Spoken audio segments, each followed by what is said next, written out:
अगर हमारे भगवान को मानते हो तो उनकी कही हुई बातें भी मानो। अगर आप उनको पूछते हो तो उनके पूजने वालों को, उनके वंशजों को भी मानिए। ये किसी ने ठेका नहीं ले रखा कि व्यासपीठ पर कौन बैठ सकता कौन नहीं। मैं बुरा नहीं मानने वाली बात है यहाँ, मैंने कई ब्राह्मणों को मदरा पीते देखा है, मांस खाते देखा है, और कई यदुवंशियों को माला फेरते देखा है। आप यहाँ ये नहीं कह सकते कि मुझे क्या करना है और क्या नहीं करना है। भगवान अगर चाहते तो विप्र सुदामा से कभी मित्रता नहीं होती, वो सुदामा ब्राह्मण ही थे। अरे जो आप ये करते जा रहे हो, जब कहते ना कि अही अहीर दोनों बुरे, अही से बुरो अहीर, अही बाचा को मान ले पर बाचा तजे। पहले तो ये बिगड़ते नहीं, यदुवंशी कभी बिगड़ते नहीं। अही मतलब सर्प, सर्प को जब तक छेड़ोगे नहीं तब तक वो डसने वाला नहीं है, और अहीर को जब तक छेड़ोगे नहीं तब तक वो बर्बाद करने वाला नहीं है। अगर कोई आराम से है, अभी फिर एक कहते हैं कि पहले तो सब ठीक ही चल रहा था, मार पीट सब कुछ तुमने कर ली, फिर एक महिला को सामने और कर दिया। वो कह रही मुझे छेड़खानी की है, मुझसे ये किया, मुझसे वो किया। सबकी वीडियो बनाई गई तो एक चीज की और भी बना लेती, छेड़खानी हुई थी तब दिमाग कहाँ था।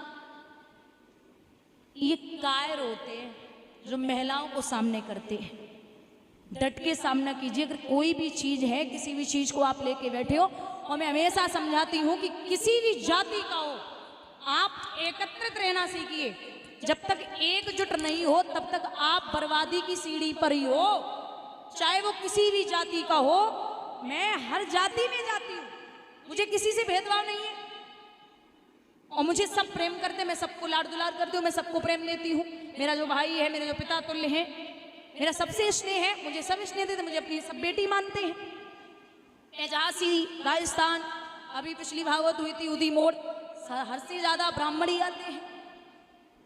लेकिन कहते हैं कि मानसिकता जब तक ठीक नहीं है तब तक रास्ता ठीक नहीं हो सकता। आपने सब कुछ सब सहन कर लिया, अरे हम ही बुलाते हैं, हम ही बिठाते हैं। आज भी कई यदुवंशी ऐसे हैं जो ब्राह्मणों को बिना बुलाए घर में कोई भी कार्य नहीं करते, और जबकि आदमी कर्म से पंडित हो, जन्म से पंडित हो या ना हो, कर्म से पंडित होना चाहिए।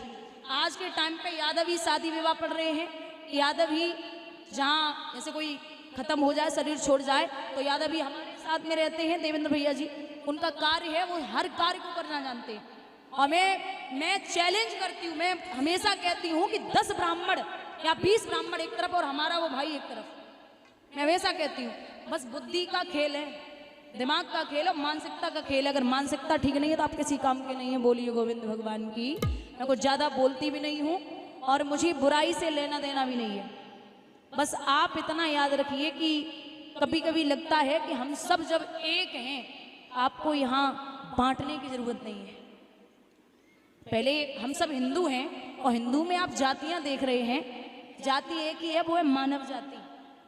जाति एक ही है, वो है मानव जाति। यहाँ ये नहीं है कि तुम दलित हो, तुम जाटव हो, तुम ब्राह्मण हो, तुम यादव हो, तुम ये हो, तुम वो हो, ये नहीं जोड़ना है।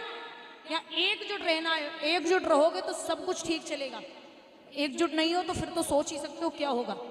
अभी मैं आ रही थी तो इतना हंगामा फैल रखा है रोड पे, भाई भगवान ही मालिक है। आप सोच लो क्या होगा क्या नहीं होगा। तो इसलिए निवेदन है, शायद सबने ही देखा होगा, मोबाइल पे सभी देख रहे हैं, बस ये सोच ही लो क्या होगा क्या नहीं होगा, परमात्मा जाने। अच्छे से रहिए, प्रेम से सब एकजुट रहिए। मैं शायद जब 3 साल पहले भी, तीसरी साल है मुझे, हम पहले भी आ चुके हैं और सबका स्नेह मुझे मिला है, तभी हम यहाँ दोबारा आए हैं। और मुझे तो फिर अभी राजस्थान में भागवत हुई थी, 5 ब्राह्मण देवता बैठते थे, हाँ बिल्कुल, पाठ करने के लिए, और मुझसे खुद ही गुरुजी बोलते थे, चढ़बंधन और करते थे। और सबसे बड़ी बात, एक बात और, कभी भी, ये बुरा मत मानना, बुराई वाली बात भी नहीं है, भागवत का प्रमाण है, मैं कभी भी बिना प्रमाण के बात नहीं करती, कभी भी। ज्यादातर मैंने सुना अपने कानों से, कभी भी वक्ता जो ब्राह्मण होगा वो यदुवंशियों की चर्चा नहीं बोलेगा। यदुवंश कहाँ से शुरू हुआ? बहुत कम बोलते हैं, बहुत ही कम। और जबकि अगर देखा जाए भगत जी, तो यदुवंशियों में आप जो भागवत उठाना, शुक्राचार्य की बिटिया थी देवयानी। शुक्राचार्य कौन है? बोलिए जरा। ब्राह्मण। शुक्राचार्य कौन है? ब्राह्मण। और यदुवंशी राजा याति कौन थे? यादव। तो ब्राह्मण की बिटिया यादवों के लिए हो गई, तो वो कौन हुए? हमारे और आपके ब्राह्मण। सोच लो कि यदुवंशी कौन हुए? ब्राह्मण के बेटी हो गई यदुवंशियों के लिए, तो कौन हुए? मानी हो गए ना। इतना दिमाग में बिठा लेना। बोलिए गोविंद भगवान की।